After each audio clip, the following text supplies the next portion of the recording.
लोकपते विजयी भव वेङ्कटशैलपते सचतुर्मुख षण्मुख पञ्चमुख प्रमुखाखिल दैवतमौलिमने शरणागत वत्सलतारनिधे परिपालय मां वृषशैलपते अतिवेददया तव दुर्विषहै तनुवेदकृतेरपरागशते भरितं त्वरितं वृषशैलपते परया कृपया परिपाहि हरे अधिवेङ्कटशैलमुदारमते जनता विमताधिपता नरता परदेवतया कथितं निगमै कमलादयतं न परं कलये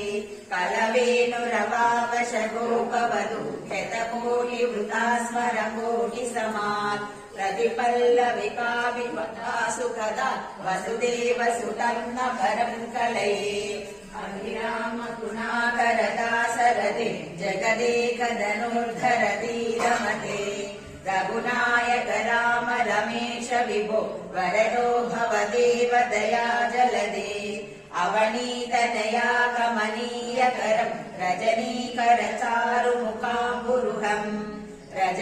रजनीचरराजतमो मिहिरं महनीयमहं रघुराममये सुमुखं सुलभं सुलभं सुलभं वचनं श्रवसायममोघशरम् अपहाय रघोद्वहमन्यमहं न कथञ्चन जातु भजे